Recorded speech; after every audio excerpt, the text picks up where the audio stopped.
الحمدللہ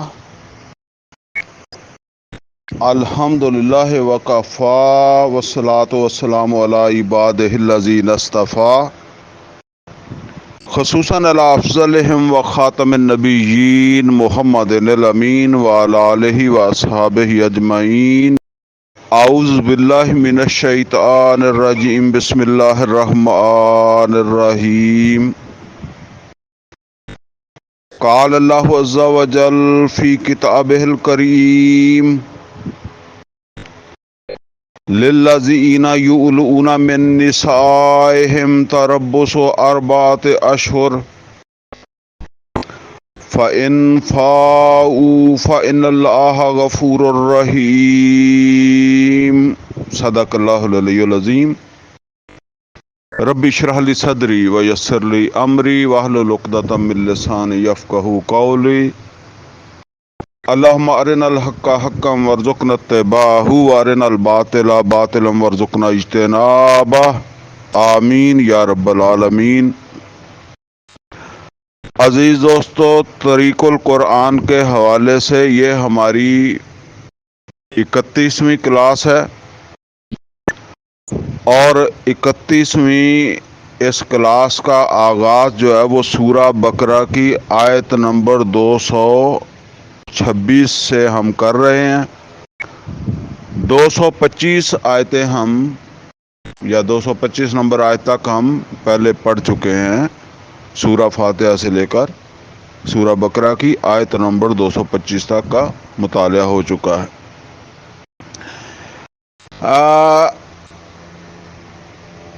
یہ جو مضمون جاری ہے یہ پچھلی کلاس سے جاری ہے، یعنی ہماری جو کلاس نمبر 30 ہے نا، اس سے یہ مضمون جو ہے وہ چل رہا ہے. اسی کا تسلسل آج بھی ہے، جو پچھلی کلاس کا تسلسل تھا، یوں سمجھ لیں. بس مختصر میں یہ عرض کر دوں کہ ہم یہ پڑھ چکے ہیں کہ اللہ تعالیٰ نے امت مسلمہ کی جب تاسیس فرمائی، سابقہ امت بنی اسرائیل کو ہٹانے کے بعد، تو امت مسلمہ کو اس کا ہدف بتایا. اور وہ ہدف کس طریقے سے بتایا؟ وَكَذَلِكَ جَعَلْنَاكُمْ أُمَّةً وَسَطًا لِتَكُونُوا شُهَدَاءَ عَلَى النَّاسِ وَيَكُونَ الرَّسُولُ عَلَيْكُمْ شَهِيدًا. شہادت علی الناس. اور میں نے جو ہے وہ پہلے بھی عرض کیا ہے کہ ایک بات جو ہے وہ کئی طرح سے قرآن حکیم کے اندر جو ہے وہ بیان ہوتی ہے. خاص طور پر 208 نمبر آیت جو ہم نے پڑھی تھی تو اس میں تفصیل کے ساتھ ہم نے سمجھا تھا کہ اصل میں دین اسلام جو ہے وہ کیا ہے. تو شہادت علی الناس جو ہے، اس کو آپ یوں سمجھ لیں کہ غلبہ دین کی سربلندی کا ایک پروگرام اللہ تعالیٰ نے، یعنی دین کی سربلندی کے لیے ایک پروگرام اللہ تعالیٰ نے محمد رسول اللہ صلی اللہ علیہ وسلم کو دیا تھا. اب وہ پروگرام جو ہے اس کے لیے ضروری چیز جو بتائی وہ ہے جان اور مال کی قربانی.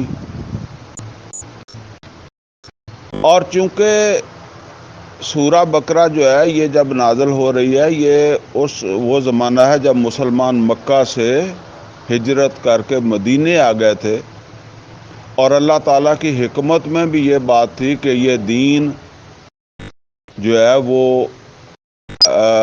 محمد رسول اللہ صلی اللہ علیہ وسلم کے ہاتھوں عرب کے اندر غالب ہو.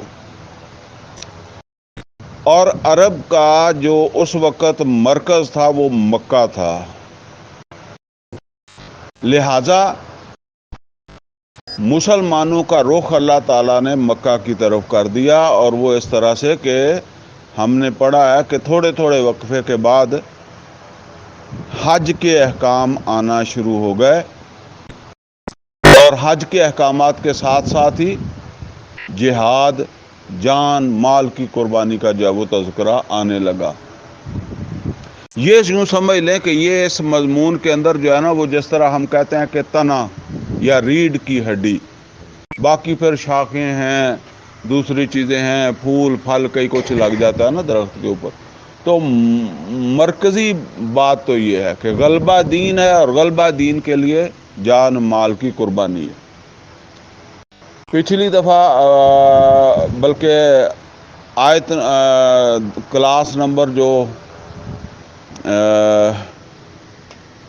29 ہے، اس کے اندر جو ہے وہ ہم یہ پڑھ چکے ہیں کہ جب آیت نمبر 217 اور 218 جو ہے وہ ہم نے پڑھی ہے، تو اس کے اندر یہ ہم پڑھ چکے ہیں کہ پھر کس طریقے سے نبی صلی اللہ علیہ وسلم نے تدبیر فرمائی، اور اس تدبیر کے نتیجے میں غزوہ بدر ہوئی، گویا کہ آغاز ہو گیا اس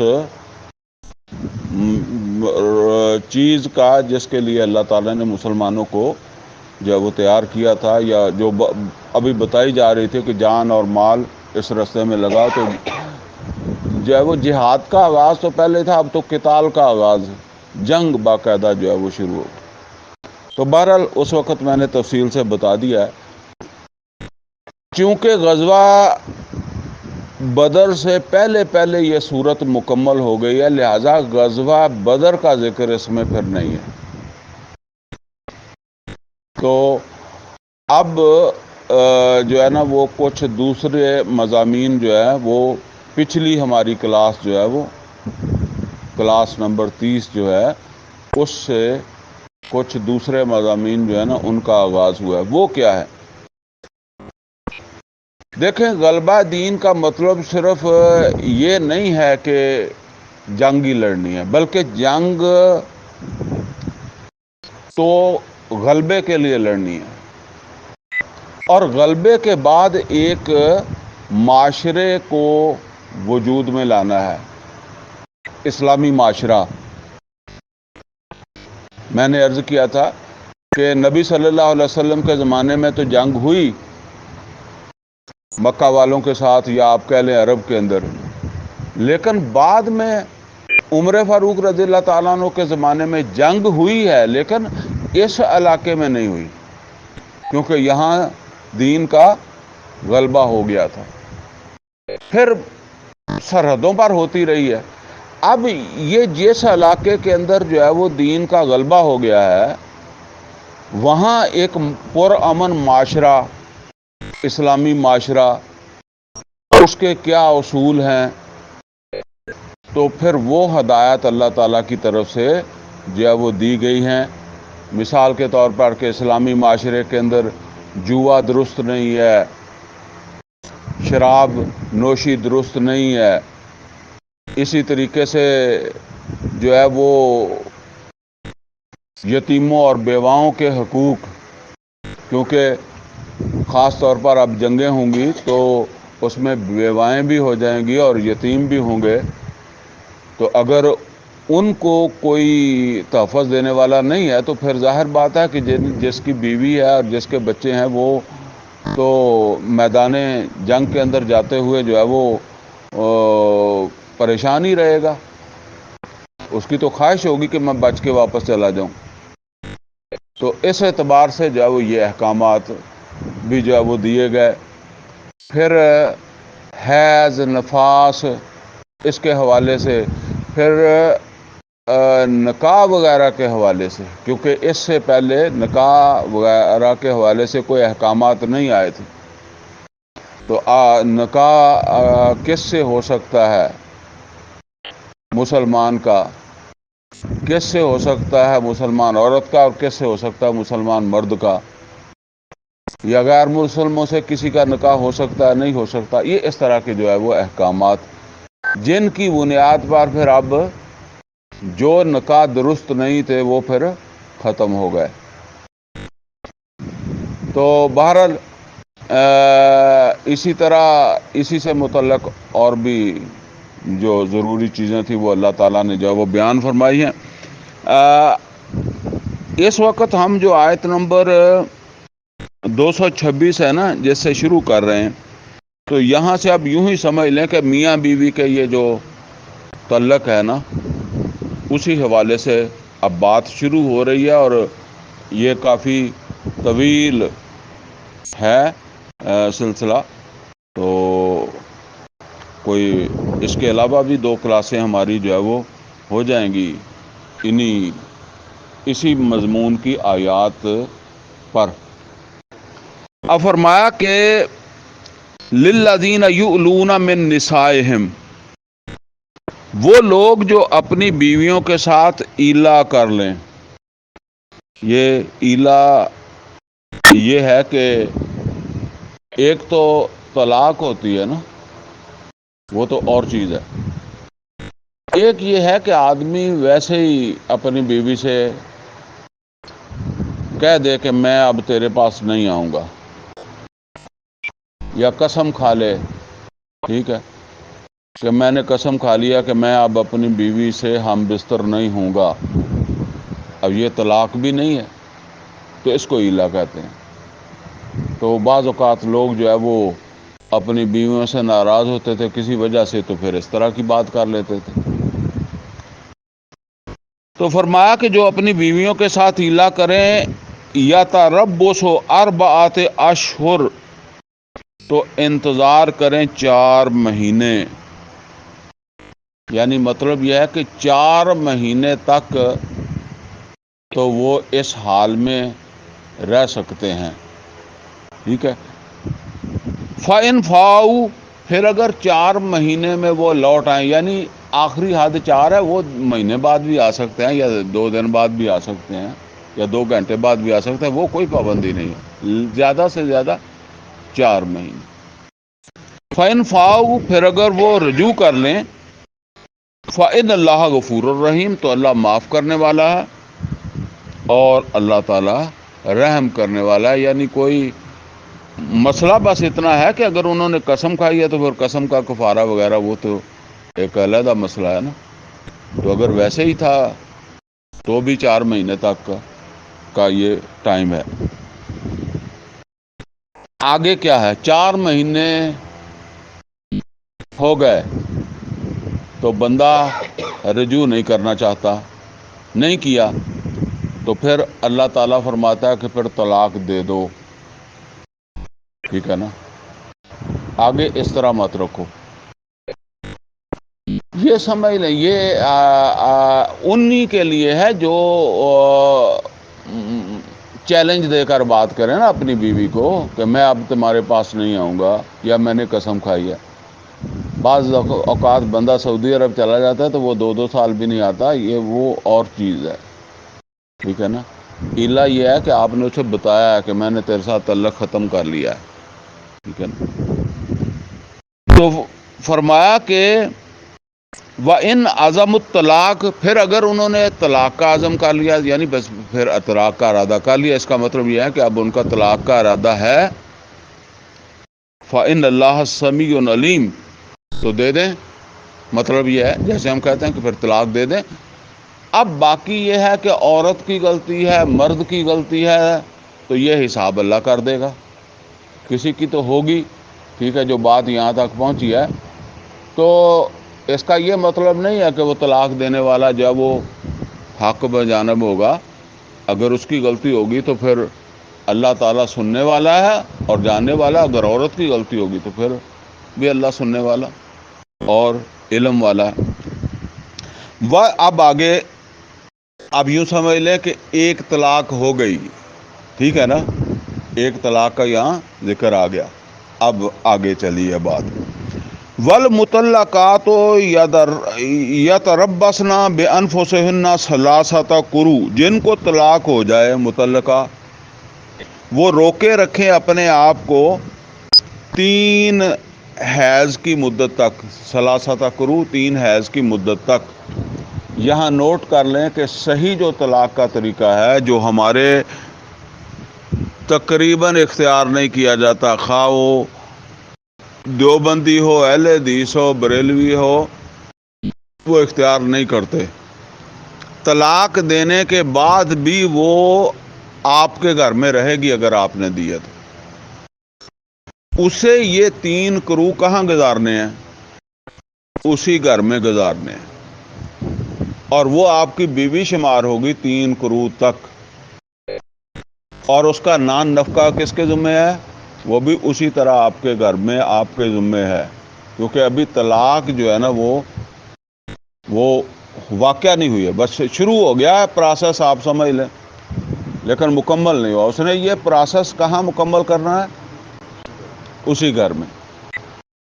یہ بڑی حکمت ہے، جب وہ اپنے میکے چلی جائے گی تو آپ کا رابطہ ختم ہو جائے گا، وہ وہاں رہے گی، اگر بالفرض بچے بھی ہیں تو وہ بچے بھی ہیں، آپ کو نظر بھی آ رہے ہیں، کوئی میاں بیوی کے اندر دونوں میں سے کسی کو بھی احساس ہو سکتا ہے، تو بات ختم ہو سکتی ہے، کیونکہ ابھی طلاق ہوئی نہیں ہے، طلاق کا صرف پروسیس شروع ہوا ہے، طلاق مکمل نہیں ہوئی۔ اللہ تعالیٰ نے یہ حکمت رکھی ہے۔ تو جب آپ نے اسے بھیج دیا یا نکال دیا تو یہ گنجائش ختم ہو گئی، تو پھر مسئلے پوچھتے پھریں گے، ٹھیک ہے؟ آپ کبھی اس بات کو دیکھیں، اگر آپ کی بیوی آپ کے گھر میں نا، صبح لڑائی ہوئی شام تک صلح ہو جائے گی، شام کو لڑائی ہوئی تو صبح نہیں تو اگلے دن ہو جائے گی، ہو ہی جائے گی نا۔ تو اگر وہ لڑائی ہونے کے بعد آپ کے درمیان کے میں آ گیا ہے فاصلہ، اب آپ اسے نہیں دیکھ رہے، وہ آپ کو نہیں دیکھ رہی، تو ایک وہ ضد سی آ جائے گی، میں کیوں بلاؤں، وہ کیوں بلائے، وہ بلائے، وہ کہے گا وہ بلائے۔ تو جیسے جیسے وہ لیٹ ہوتا جائے گا نا مسئلہ، یہ نوٹ کریں، جیسے جیسے لیٹ ہوتا جائے گا ویسے ویسے ضد پیدا ہوتی جائے گی، ٹھیک ہے نا؟ پھر یہ بھی آتی جائے گی، انہوں میری لوڑ نہیں تو میں نے بھی وہی لوڑ نہیں، ٹھیک ہے نا؟ تو فرمایا کہ والمطلقات، اور جن کو طلاق ہو جائے، طلاق یعنی طلاق مل گئی ہے، پروسیس میں ہے، یا تربصن بانفسہن ثلاثۃ قروء، وہ 3 حیض کی مدت تک انتظار کریں، ولا یحل لہن، اور یہ حلال نہیں ہے، جائز نہیں ہے ان کے لیے، ان یکتمنا ما خلق اللہ فی ارحامہن، کہ وہ چھپائیں جو کچھ اللہ نے ان کے رحم میں پیدا کر دیا ہے۔ اس دوران ہو سکتا ہے وہ حاملہ ہو، تو اس کو چاہیے کہ وہ بتا دے۔ اچھا جی، یہ طلاق دے دی ایک، اب 3 قروء تک جو ہے نا، اگر آپ دوسری طلاق نہیں دیتے اور وہ 3 قروء اس نے آپ کے گھر میں گزار لیے، اور 3 قروء کے بعد کیا ہو گیا؟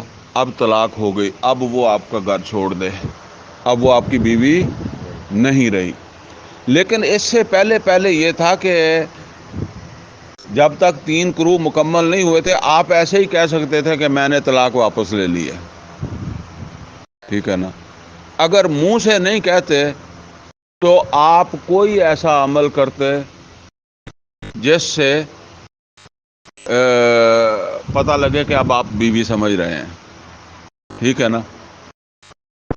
آپ نے رجوع کر لیا تو بس طلاق ختم ہو گئی، وہ اب آپ کی بیوی ہے، بے شک وہ تیسرے مہینے جا کے جو ہے وہ 3 قروء کے قریب جا کے ہو گیا بات۔ لیکن اگر وہ مکمل ہو گیا پروسیس تو اب طلاق ہو گئی ہے۔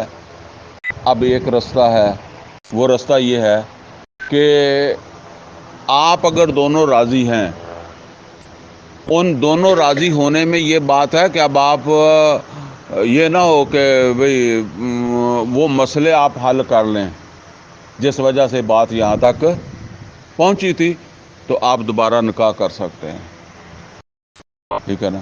سیدھا نکاح، جیسے آپ کا پہلا ہوا تھا ایسے دوسرا نکاح کر لیں گے۔ یہ 2 طلاقوں تک بھی یہ پروسیس اس طرح ہو سکتا ہے، ٹھیک ہے نا؟ تو فرمایا کہ ان یکتمنا ما خلق اللہ فی ارحامہن، کہ وہ مطلب یہ ہے کہ اگر وہ حاملہ ہے تو وہ چھپائے نہ۔ آج کل تو خیر کئی ساری اور چیزیں آ گئی ہیں، الٹرا ساؤنڈ آ گیا، یہ آ گیا، وہ آ گیا، وہ عام تو اس وقت اب اگر عورت جو ہے وہ ریسنٹلی ہوئی ہے حاملہ تو وہ پھر وہ بتائے گی تو پتہ چلے گا نا.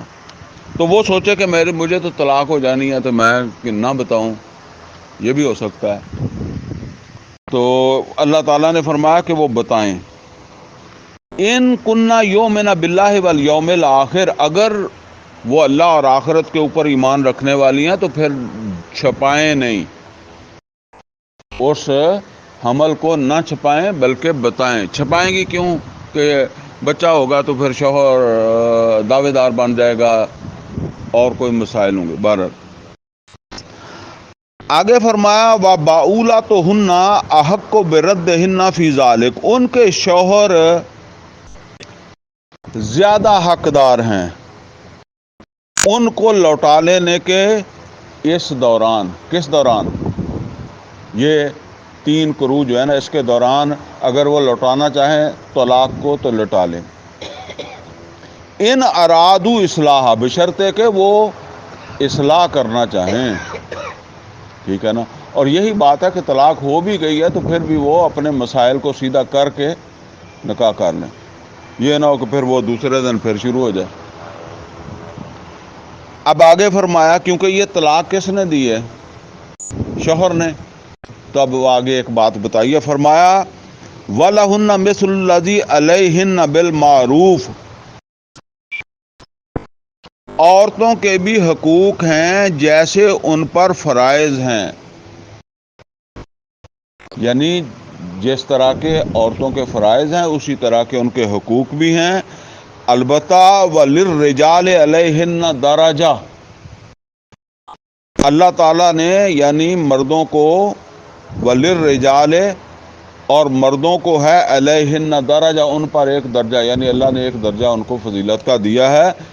اس وجہ سے وہ طلاق دے سکتا ہے، عورت طلاق نہیں دے سکتی. عورت خلا لے سکتی ہے، اس کا بھی آگے ذکر آ جائے گا. واللہ عزیز حکیم. اب یہ بات ہے کہ کسی کے دل میں یہ بات آ جائے کہ اللہ نے وہ درجہ کیوں دے دیا، عورت مرد تو برابر ہی ہوتے ہیں جس طرح ہمارے عام طور پر کہتے ہیں نا کہ جی کیا فرق ہے، کوئی فرق نہیں ہے. تو اللہ نے کیا کہا؟ واللہ عزیز حکیم. اللہ عزیز ہے، طاقتور ہے، قوی ہے. وہ 2 درجے بھی دے سکتا تھا، وہ 10 درجے بھی دے سکتا تھا، وہ برابر بھی رکھ سکتا تھا. یہ بات بھی ہے. ٹھیک ہے نا. یا عورت کو اوپر درجہ دے دیتا. لیکن اس نے جو کیا ہے وہ حکمت کے ساتھ کیا ہے. وہ حکیم بھی ہے، یعنی اس نے اس کی طاقت کے ساتھ ساتھ کیا ہے، یا اس کے اختیار کے ساتھ ساتھ کیا ہے، حکمت بھی ہے. اسی میں بہتری ہے. ٹھیک ہے نا. یہ ایسے ہی نہیں ہے. الطلاق مرتان، طلاق 2 بار ہے. اچھا جی، ایک طلاق پہلے ہو گئی ہے تو اب کون سی ہو گئی ہے؟ دوسری. ٹھیک ہے نا. یہ دوسری طلاق کی بات یہاں سے شروع ہو گئی ہے. یہ کہتے ہیں نا 3 طلاقیں، اب یہ دوسری طلاق دے دی ہے اس نے. 1 قروء مکمل ہونے کے بعد دوسری دے دی. ٹھیک ہے. الطلاق مرتان، طلاق 2 بار ہے. فَإِمْسَاكٌ بِمَعْرُوفٍ، پھر یا اسے روک لو معروف طریقے سے، او تسریحٌ بِإِحْسَان، یا پھر اچھے طریقے سے رخصت کر دو. یعنی اور گنجائش نہیں رہی ہے. رکھنا ہے تو روک لو 3 قروء سے پہلے اس کو کہہ دو کہ میں نے طلاق واپس لے لیا، یا وہ ساری چیز جو میں نے پہلے عرض کر دی ہے. یا گنجائش یہ ہو جائے گی کہ طلاق ہو جانے کے بعد آپ نے دی 2 تھی، تیسری نہیں دی تھی، تو 3 قروء کے بعد آپ نکاح پھر کر سکتے ہیں. جس طرح 1 کے بعد کر سکتے ہیں، 2 کے بعد بھی کر سکتے ہیں. تو فرمایا کہ یا تو پھر اب اسے روکو معروف طریقے سے، یا پھر اسے رخصت کرو. ٹھیک ہے نا. احسان، اچھے. اب دیکھیں یہاں بھیجنا بھی ہے تو اچھے طریقے سے، اور رکھنا بھی ہے تو اچھے طریقے سے. اندازہ کریں یہ طلاق کے جو احکامات ہیں یا قوانین ہیں یا یہ جو طریقہ ہے، اس سے ہمارا کوئی مسلک والا بھی واقف نہیں ہے. ٹھیک ہے نا. ولا یحل لکم ان تاخذوا مما آتیتموہن شیئا، ولا یحل لکم تمہارے لیے حلال نہیں ہے، تمہارے لیے جائز نہیں ہے کہ تم اس میں سے کچھ بھی لو جو تم نے ان کو دیا تھا. کوئی شے بھی تم لو. کب دیا تھا؟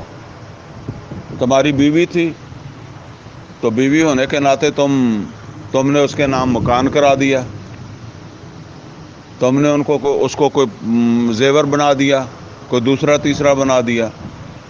تو ہمارے بدبخت لوگ تو اس عورت کا جو کچھ ہوتا ہے نا اس کو بھی رکھ لیتے ہیں.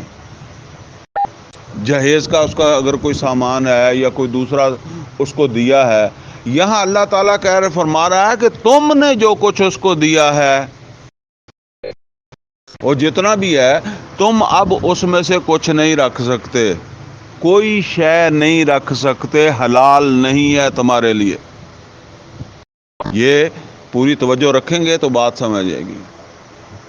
یہ جائز نہیں ہے. اب یہ مسئلہ نہ تو اس زور سے بریلوی مولوی بتائے گا، نہ دیوبندی بتائے گا، نہ اہل حدیث بتائے گا، وہ خود مولوی نہیں اس پر عمل کرتے. اور اگر صحیح قانون ضابطہ اختیار کریں تو طلاق شاذ ہی ہوگی. ٹھیک ہے نا. تو فرمایا کہ آگے حلال نہیں ہے تمہارے لیے کہ تم اس میں سے کوئی چیز بھی رکھو جو تم نے اس کو جو ہے وہ دی تھی. مما آتیتموہن، یہاں یہ نہیں ہے کہ وہ بیوی جو لے کر آئی تھی، نہیں، مما آتیتموہن جو تم نے اس کو جو ہے وہ دے دیا تھا. اب یہ ایسا ہی ہے نا کہ کسی کو کوئی تحفہ آپ نے دے دیا، اس وقت آپ کی اسے محبت تھی، کسی وقت وہ نہیں رہی تو آپ اس کے مانگنے کے لیے چلے گئے وہ، ٹھیک ہے نا، کہ جی وہ واپس کر دیں. الا ان یخاف اللہ یقیم حدود اللہ، سوائے اس کے کہ وہ دونوں یہ اندیشہ محسوس کریں کہ وہ اللہ کی حدود کو قائم نہیں رکھ سکیں گے. دونوں سے مراد خاص طور پر کون ہے؟ عورت بھی یہ سمجھے کہ میں اس کے ساتھ کمفرٹیبل نہیں ہوں. ٹھیک ہے نا، میں اس مرد کے ساتھ کمفرٹیبل نہیں ہوں، تو گویا کہ وہ بھی نہیں رہنا چاہتی نا.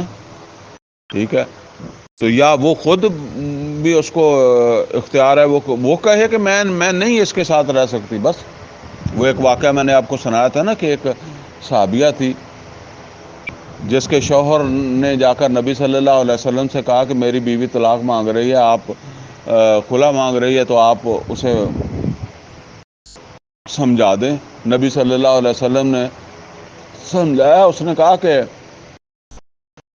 جو ہے وہ اللہ کے رسول جی آپ حکم دے رہے ہیں مجھے یا مشورہ دے رہے ہیں؟ تو نبی صلی اللہ علیہ وسلم نے فرمایا کہ دے تو میں مشورہ ہی رہا ہوں.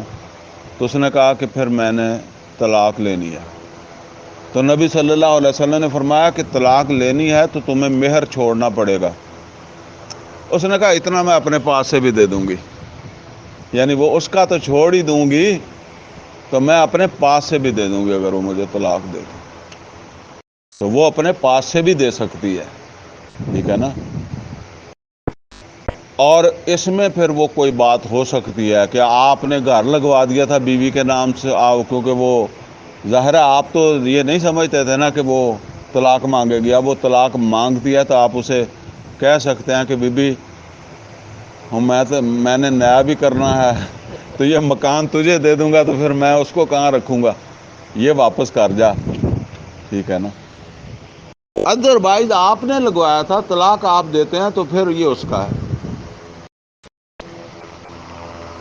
پھر کوئی حق نہیں ہے اس سے لینے کا. تو فرمایا کہ سوائے اس کے کہ وہ دونوں یہ سمجھیں کہ ہم اکٹھے رہنے میں اللہ کی حدود کا لحاظ نہیں کر سکیں گے. بیوی سمجھے میں اس کے حقوق نہیں دے سکتی، میں اس کا لحاظ نہیں کر سکتی. ایسے اور واقعات نبی صلی اللہ علیہ وسلم کے زمانے میں بھی ہیں. زید بن حارثہ رضی اللہ تعالیٰ عنہ جو ہیں انہوں نے بھی طلاق دی تھی نا حضرت زینب رضی اللہ، زینب نام تھا، زینب بنت جاش رضی اللہ تعالیٰ عنہ. تو وہاں بھی یہ مسئلہ تھا کہ وہ اصل میں دی تو طلاق انہوں نے ہی تھی، لیکن بیوی کمفرٹیبل بھی نہیں تھی ان کے ساتھ. فَإِنْ خِفْتُمْ، پھر اگر تمہیں یہ اندیشہ ہے اللہ یقیمہ حدود اللہ، کہ قائم نہ رہ سکے گی اللہ کی حدود، یعنی اس اکٹھ میں پھر اللہ کی حدود قائم نہیں رکھ سکیں گے، یعنی میاں بیوی دونوں کے لیے اللہ کی حدود ہے نا، تو وہ ہم نہیں اکٹھے اس کو نبھا سکیں گے. فلا جناح علیہما، تو ان پر اب کوئی گناہ نہیں ہے. فی مفتدت بہی، کہ جو وہ عورت جو ہے کوئی بدلہ دے دے، فدیہ دے دے، جو وہ فدیہ دے دے، وہ اسے یہ لالچ بھی دے سکتی ہے یا یہ بھی کہہ سکتی ہے کہ میں جو تم نے مجھے دیا ہے میں تمہیں واپس کر دوں گی، مجھے طلاق دے دو. یا یہ بھی کہہ سکتی ہے کہ میں اپنے پاس سے تیری کوئی ہیلپ کر دوں گی، ٹھیک ہے نا، کچھ دے دیتی ہوں تجھے مال، اگر اس کے پاس ہے کوئی اس طرح کی بات چیت ہے تو. تِلْکَ حدود اللہ، اسے پھر خلا کہتے ہیں. فرمایا یہ اللہ کی حدود ہے. اگر آپ طلاق دے رہے ہیں تو وہاں کیا ہے، کوئی چیز نہیں لے سکتے جو اس کو دیا. یہ دوسری صورت ہے جب وہ طلاق لینا چاہتی ہے. تِلْکَ حدود اللہ. اچھا اب دیکھیں یہاں کیا فرمایا، یہ اللہ کی حدود ہیں. تو اللہ کی حدود معمولی چیز ہے، کہتے نہیں کہ جو ہے نا وہ حدود آرڈیننس، ٹھیک ہے نا، وہ ہم نے اس کو کس کے اوپر صرف اس کا اطلاق کیا ہوا ہے. کسی نے زنا کیا تو اس کے اوپر وہ زنا کی سزا لاگو ہوگی، کسی چور نے چوری کی تو اس کے چور کی سزا لاگو ہو گئی ہے. تو اب دیکھیں یہ سب اللہ کی حدود ہیں. فرمایا تِلْکَ حدود اللہ، یہ اللہ کی حدود ہیں. تو جب بیوی کو گھر سے نکال کے طلاق دی ہے تو وہ کس کی حدود جو ہے وہ اختیار کی ہیں. تِلْکَ حدود اللہ، یہ اللہ کی حدود ہیں. فَلَا تَعْتَدُوهَا، دیکھو ان سے آگے نہ بڑھو، ان کو کراس نہ کرو. جیسے کہتے ہیں یہ باؤنڈری ہے، اسے کراس نہ کرو. وَمَنْ يَتَعَدَّ حدود اللہ، جو اللہ تعالیٰ کی حدود سے تجاوز کرتا ہے، نوٹ کریں، فَأُولَٰئِكَ هُمُ الظَّالِمُونَ، ایسے مسلمان ظالم ہیں. کیا یہاں کوئی آپ کو نماز، زکوٰۃ یا زنا کے احکام نہیں بتائے جا رہے، یہاں معاشرت کے احکامات ہیں. یہ طلاق وغیرہ کے حوالے سے ان کو کہا جا رہا ہے کہ وہ مسلمان جو ان حدود کو نظر انداز کر کے یہ طلاق وغیرہ کا معاملہ کرے گا. اب وہ بات بتا دیا ہے، بیوی کو دیا تھا، اب اس میں سے رکھ رہا ہے، طلاق بھی دے رہا ہے، اسے گھر سے نکال رہا ہے، رکھ نہیں رہا، اسے وہاں عدت پوری کرنے نہیں دے رہا. پوری عدت کرانی یہ نہیں ہے کہ آپ اسے وہ کہیں کہ جی تجھے میں فلاں کالونی کے اندر مکان لے دیتا ہوں، پھر تو وہ اپنے باپ کے گھر میں چلی جائے نا، تو وہاں عدت نہیں. جدھر آپ رہتے ہیں، جس طرح آپ پہلے رہ رہے تھے نا، اسی طرح ہی آپ نے جو وہ رہنا ہے. اس طرح یہ 3 قروء جو ہے وہ پورے کرنے ہیں. نان نفقہ آپ نے اسے مہیا کرنا ہے، ضروریات اس کی لا کے دینی ہے اس کو، جس طرح پہلے سے لا رہے تھے، کیونکہ ابھی طلاق ہوئی نہیں ہے. تو فرمایا کہ وَمَنْ يَتَعَدَّ حدود اللہ، جو اللہ تعالیٰ کی حدود سے تجاوز کرے گا، فَأُولَٰئِكَ هُمُ الظَّالِمُونَ، تو وہ کسی مسلک سے تعلق رکھتے ہوں، وہ بریلوی ہوں، دیوبندی ہوں، اہل حدیث ہوں، شیعہ ہوں، وہ ظالم ہیں. اور ان اللہ لا یحب الظالمین، اللہ ظالموں سے کوئی محبت نہیں کرتا. صرف ان کی نمازیں دیکھے گا، ان کے روزے دیکھے گا، ان کی داڑیاں دیکھے گا، ان کی پگڑیاں دیکھے گا، تو ان کا یہ نکاح طلاق جو ہے وہ اس کے ضابطے نہیں دیکھے گا. فَإِن طَلَّقَهَا، پھر اگر اس نے طلاق دے دی. اب یہ کون سی طلاق ہے؟ تیسری.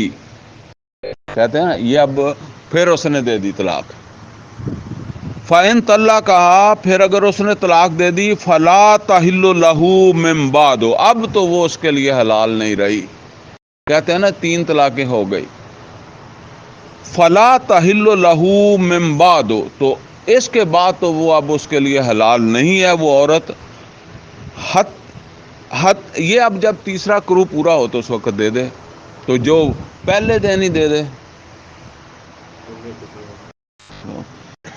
اچھا فرمایا حتی تن کے ہا زوجن غیرہ, حتیٰ کہ وہ نکاح کرے کسی دوسرے زوج سے, کسی دوسرے آدمی سے. ہو اب 3 طلاقیں دے دی تو اب وہ اس کے لیے حلال نہیں رہی, اب وہ چلی گئی.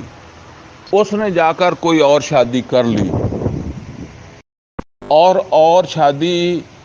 شادی ہے روٹین کے مطابق, وہ جسے حلالہ کہتے ہیں وہ حرام ہی ہے. اس نے جا کے شادی کر لی اور پھر اس کے شوہر نے بھی طلاق دے دی. جیسے پہلے کے ساتھ کوئی انبن ہو گئی ہو تو ایسے اس کے ساتھ بھی ہو سکتی ہے. تو اس نے بھی ہو سکتا ہے وہ بچے لے کر چلی گئی ہو تو اس نے کہا یہ بچے تنگ آ گیا میں تو, کسی وجہ سے اس نے بھی طلاق دے دی, یا وہ مر گیا, مر بھی تو سکتا ہے نا, کوئی ایکسیڈنٹ ہو گیا, کوئی ویسے فوت ہو گیا. اب وہ نکاح کے بعد فارغ ہو گئی ہے. اب وہ چاہیں تو دوبارہ نکاح کر سکتے ہیں, یعنی وہ پہلا شوہر اور یہ پہلی بیوی نکاح کر سکتے ہیں.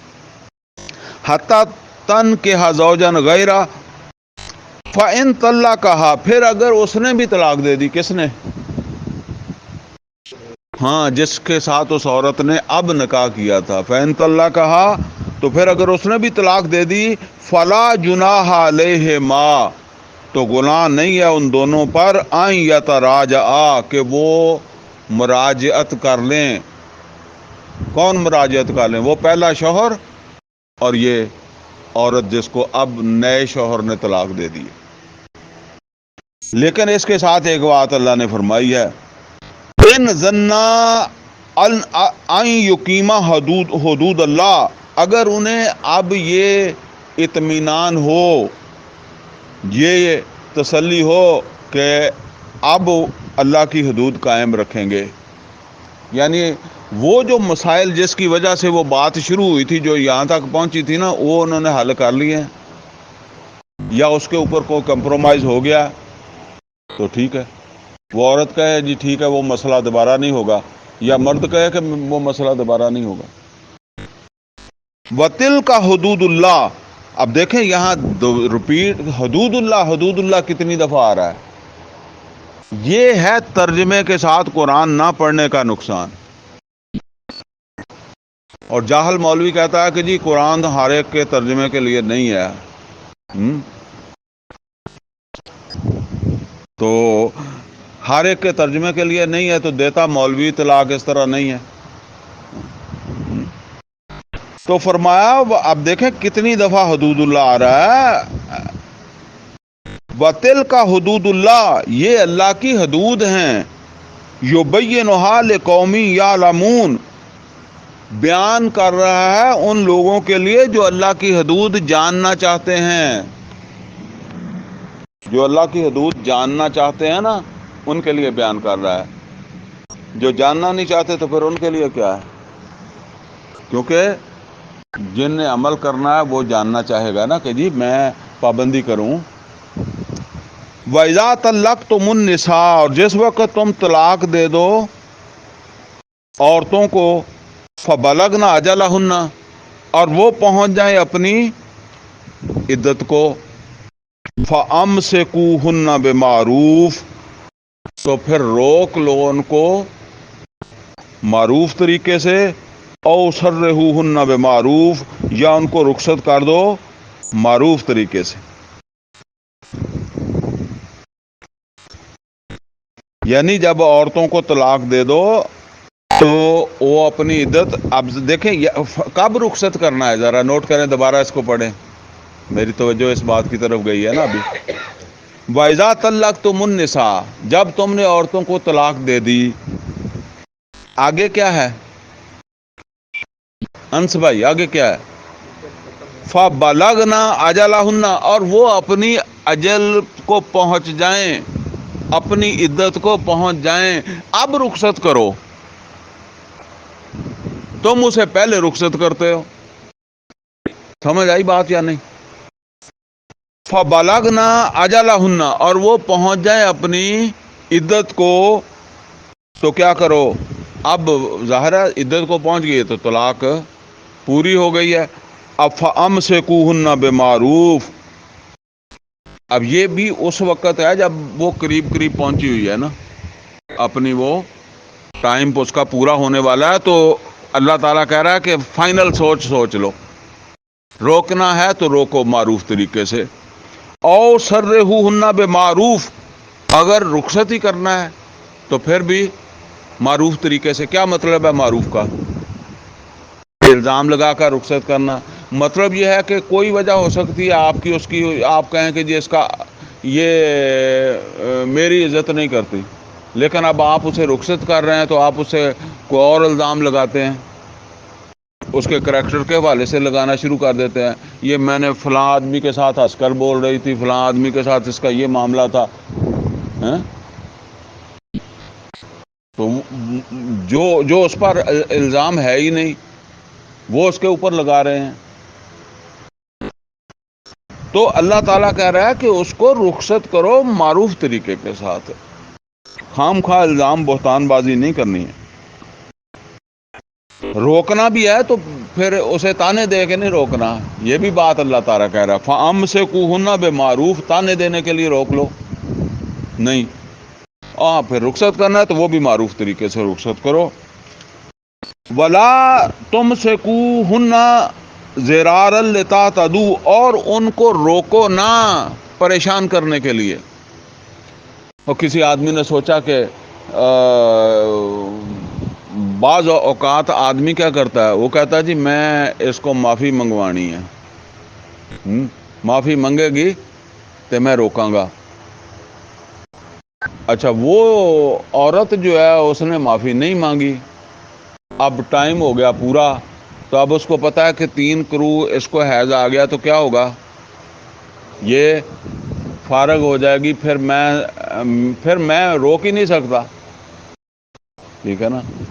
پھر اس کو طلاق ہو جائے گی تو وہ ایسے ہی کہہ دے کہ جی میں نے طلاق واپس لے لی ہے، کہ بھئی اب آزاد نہیں ہونے دینا ہے، رکھ کر اس کو تنگ کرنا ہے. تو یہ مطلب یہ ہے کہ اس کو پہلے بھی آپ نے بسانے کے لیے ہی نکاح کرنا ہے، اور اب روکنا ہے تو بھی کیا ہے، بسانے کے لیے ہی روکنا ہے. تو فرمایا کہ لا ولا تمسکوہن ضرارا لتعتدوا، ان کو ضرر پہنچانے کے لیے، نقصان دینے کے لیے، پریشان کرنے کے لیے جو ہے وہ ان کو نہیں روکنا. لتعتدوا کہ تم ان کے ساتھ زیادتی کرو، نکل جائے گی تو زیادتی کیسے کر سکوں گا. وَمَن يَفْعَلْ ذَلِكَ، جو ایسا کرے گا، کیا مطلب ہے، زیادتی کی نیت سے روکے گا. فَقَدْ ظَلَمَ نَفْسَهُ، تو ٹھیک ہے وقتی طور پر تو وہ رک جائے گی، لیکن وہ ظلم کس پر کرے گا، یہ ظلم اس نے اپنے اوپر کیا ہے، تو اس ظلم کا حساب اسے کہاں دینا پڑے گا، جب وہ اللہ تعالیٰ کے ہاں جائے گا تو اسے یہ حساب دینا پڑے گا. اور یہاں یہ سمجھ لیں کہ اگر جاتے ہوئے کچھ 4 الزام اپنی طرف سے لگا دیے تو یہ سارا اسی میں آ جائے گا، حدود بھی توڑی اور ظلم بھی کیا. وَلَا تَتَّخِذُوا آیَاتِ اللَّهِ ہُزُوًا، اللہ کی آیات کو مذاق نہ بناؤ. یعنی اس کے برخلاف جو کرتے ہیں وہ کیا کرتے ہیں، اللہ کی آیات کو ہزوا، مذاق بناتے ہیں. تو ذرا دیکھیں نا اپنے معاشرے کے اندر کتنے فیصد لوگ ہیں جو مذاق نہیں بناتے. مشکل ہو جائے گا ڈھونڈنا.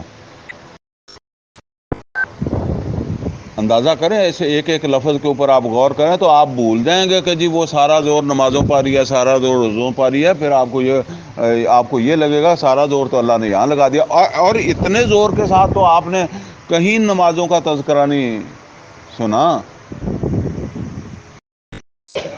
اس لیے کہ اجتماعی سطح پر معاشرت جب تباہ ہوتی ہے تو وہ معاشرہ تو تباہ ہو جاتا ہے. نمازیں پڑھتے پڑھتے تباہ ہو جائے گا، روزے رکھتے رکھتے، داڑیاں رکھے رکھے تباہ ہو جائے گا. ولا تتخذوا آیات اللہ ہزوا، یہ اب یہ نکاح طلاق وغیرہ کے حوالے سے یہ باتیں آ رہی ہیں، باقی ویسے اسے اپلائی ہر جگہ ہی کریں، لیکن فوری طور پر جس پس منظر میں یہ آیات آ رہی ہیں وہ تو ہے طلاق وغیرہ کے حوالے سے، زیادتی، یا اللہ نے جو کچھ بیان فرمایا اس کو نظر انداز کر کے جو ہے وہ طلاق دینا یا یہ معاملات کرنا۔ اب جب یہ چیزیں پڑھ لیں گے نا تو آپ بھول جائیں گے کہ جی وہ بریلوی اپنی جگہ ضدی ہے، اہل حدیث اپنی جگہ ضدی ہے، دیوبندی اپنی جگہ ضدی ہے، تو پھر بندے کو وہ ضد ساری نکل جائے گی۔ وہ نری اس بات کی ہے کہ جی وہ جنازہ اونچی پڑھنا ہے یا آمین اونچی کہنا ہے، رفع جنان کرنا ہے نہیں کرنا ہے، یہ سارے ہی بھول جائے گا اگر وہ مولوی کو بھی اس کی صحیح سمجھ ہوتا۔ مولوی کو بھی اسی کی سمجھ ہے، کیونکہ وہ مدرسے میں اس نے وہ اچھی طرح پڑھا ہے، وہ اس کی ٹریننگ ہی اسی چیز کی ہوئی ہے۔ وَاذْكُرُوا نِعْمَتَ اللَّهِ عَلَيْكُمْ، اور یاد رکھو اللہ کی نعمت کو جو تمہارے اوپر ہو رہی ہے یا ہوئی ہے۔ یہ کیا ہے جو کچھ تم پڑھ رہے ہو؟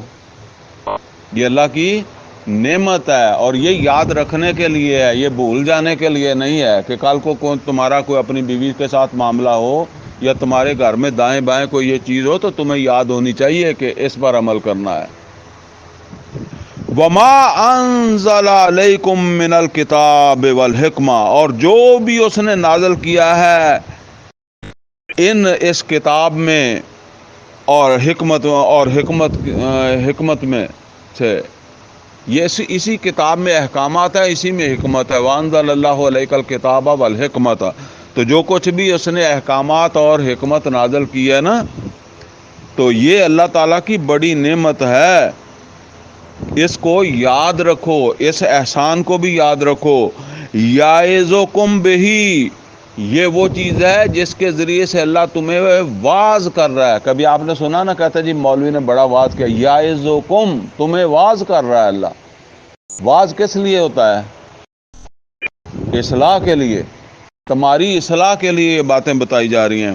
واتقوا اللہ، اب اندازہ کریں یہ سارا کچھ کرنے کے بعد اللہ سے ڈرتے رہو۔ یہاں اللہ سے ڈرنے کا کیا مطلب ہے؟ اس کے برخلاف نہ ہو جائے، یہ جو تمہیں طلاق دینے کے طور طریقے بتائے جا رہے ہیں اس کے خلاف نہ ہو جائے۔ واتقوا اللہ، اللہ سے ڈرتے رہو۔ وَاعْلَمُوا، اور یہ بات نوٹ کر لو، جان لو، ان اللہ بكل شيء علیم، اللہ تعالیٰ کو ہر چیز کا علم ہے۔ کیا مطلب ہے اس کا؟ اس نے پوچھ لینا ہے کیونکہ اس کو پتہ ہے۔ تم ہو سکتا ہے اپنی زبان سے کچھ بھی کہو، وَإِن تُبْدُوا، جیسے قرآن میں آیا نا آخری رکوع میں، وَإِن تُبْدُوا مَا فِي أَنفُسِكُمْ أَوْ تُخْفُوهُ يُحَاسِبْكُم بِهِ اللَّهُ، اللہ محاسبہ کر لے گا۔ مطلب یہ ہے کہ تم اپنی زبان سے کچھ اور کہہ رہے ہو اور تمہارا مقصد کچھ اور ہے۔ بیوی کے ساتھ تم کہتے ہو نہیں جی بیوی کو میں نے زیادتی کے لیے تو نہیں روکنا، ٹھیک ہے، لیکن نیت کس کی ہے؟ زیادتی کی ہے۔ یا کوئی اور بہانہ بنا کے بیوی کا مال روکتے ہو، ٹھیک ہے، یا عورت کے اوپر کوئی اور الزام لگا کر جو ہے وہ اسے گھر سے نکالتے ہو، تو یہ ساری چیزیں اس کے اندر جو ہے وہ بھی۔ یہ آیت نمبر 231 تک ہم نے پڑھ لیا نا جی، اگلا پھر اگلی کلاس میں ہم پڑھتے ہیں۔ اقول قولی ھذا واستغفرہ لی ولکم ولسائر المسلمین والمسلمات۔